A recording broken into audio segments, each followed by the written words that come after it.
Sí, chicas, ¿cómo les va? Bueno, hoy desde acá, desde un lugar un poco más natural, para comentarles lo que vamos a hacer esta semana. Bueno, les comento sobre lo que hemos venido haciendo. ¿Por qué yo quise empezar con este tema de los circuitos de corriente continua? Porque trabajando de ese modo, y con esta parte, la corriente eléctrica se nos hace un poco más palpable, metafóricamente hablando. Es decir, podemos ver los efectos de la corriente eléctrica, podemos ver que los circuitos funcionan, generan calor, podríamos ver que después generan movimiento, cuando hablamos ya de circuitos. Ahora, tenemos que retrotraernos al origen de estas corrientes eléctricas con las que nosotros hemos estado trabajando. ¿Qué significa retrotraernos al origen? Quiere decir, nosotros hemos estado estudiando cargas en movimiento, que es la corriente eléctrica. O sea, un gran conjunto muy grande de electrones, ya vamos a ver cuántos, pasan por una resistencia o por un circuito eléctrico y producen un efecto. Una gran cantidad de electrones. En general, trabajamos con corrientes de electrones. Ya van a ver que no es la única corriente que se produce, porque pueden haber corrientes de protones, pero las cargas que están con cierta disponibilidad en un conductor sólido son electrones, no protones. Así que nosotros trabajamos, salvo en el caso de los semiconductores, que es un caso muy particular, el 99,999% de los casos estamos analizando el comportamiento de electrones. Muy bien, ¿eso de dónde surgió?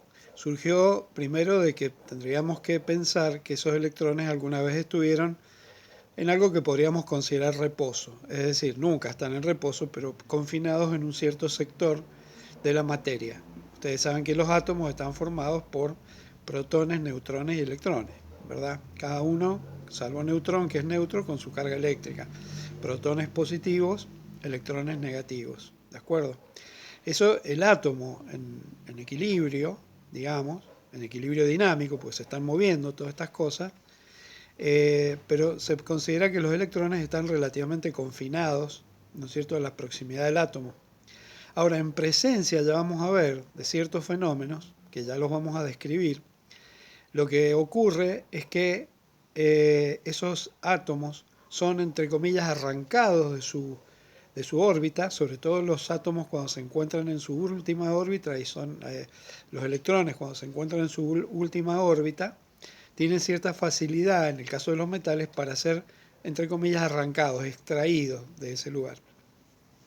Y pueden circular a través de una red cristalina de átomos, como sería el caso del cobre, por ejemplo, de los metales conductores. Casi todos los metales son conductores, pero hay algunos metales que son más conductores. De ahí viene el concepto de conductividad y resistividad, ¿de acuerdo? Entonces, nosotros, para retomar con lo que ya vimos, en un momento dado vimos este fenómeno de la capacidad de ciertos materiales para conducir corriente. ¿Eso qué significa? A la luz de lo que vamos a empezar a ver ahora, que esos electrones se pueden sacar, digamos, de su órbita y se pueden hacer intervenir, participar en una circulación más o menos ordenada de corriente. Muy bien, entonces estamos retrotrayéndonos, como yo les decía recién, al origen de todo, que es el átomo, con sus protones, sus neutrones y estos electrones que, de conducción que nos interesan, que por lo general, como les digo, están en las últimas órbitas. Bien, ustedes ya deben saber, porque lo han escuchado, porque lo han estudiado, que las cargas eléctricas pueden atraerse o pueden repelerse. Vamos a ver que hay desde el punto de vista de la mecánica física, hay leyes que son homólogas. Por ejemplo, la ley de gravedad, ustedes saben que relaciona dos masas siempre en el sentido de que se atraen, al menos desde donde nosotros las estudiamos, ¿sí? Porque existe también la antimateria, una serie de otros fenómenos, pero en nuestra vida común diaria las masas se atraen y la primera experiencia que tenemos es la ley de gravitación, ¿no es cierto? La ley de gravedad. Estamos pegados a la Tierra, no estamos flotando en el aire. Siempre las masas nosotros consideramos que se atraen por la ley de gravitación universal. En cambio, las cargas eléctricas se pueden tanto atraer como repeler. Esto es importante, creo que ustedes ya lo saben, es decir, dos cargas iguales positivas se van a repeler, y una positiva y una negativa se van a atraer, y dos negativas también se van a repeler. ¿De acuerdo? Entonces,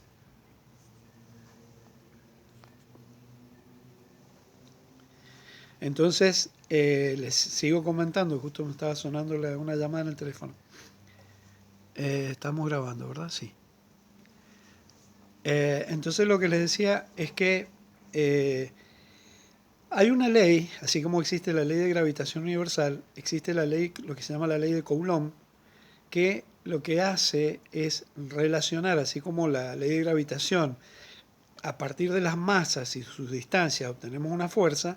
En este caso es a partir del concepto de carga eléctrica y también distancia, y van a ver que las fórmulas son análogas, también una fuerza. Es decir, que el primer concepto que vamos a ver en este gran tema es que es la electrostática, es decir, las cargas que están estáticas, quietas, ¿cierto?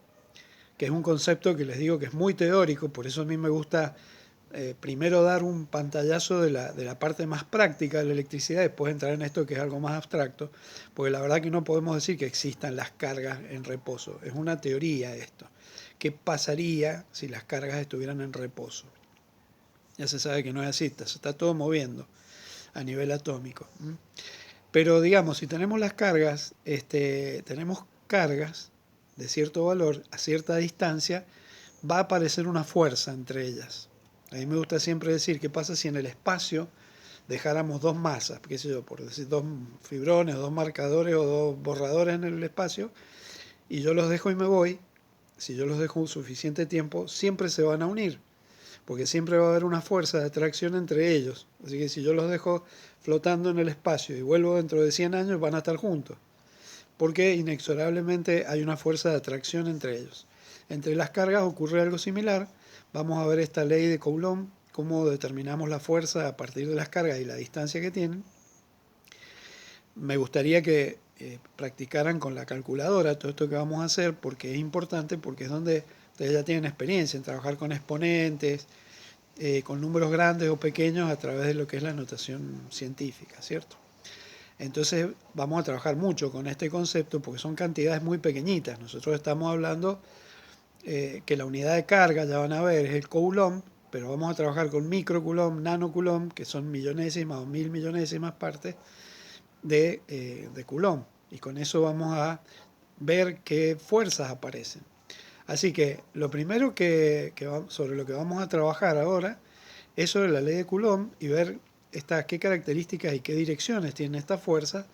Y vamos a introducir otros conceptos importantes para que ustedes puedan entender estos circuitos que hemos estado armando, de dónde han surgido esto del voltaje o la diferencia de potencial y cómo surge el concepto de corriente eléctrica una vez que hayamos visto, en primer lugar, las cargas en reposo.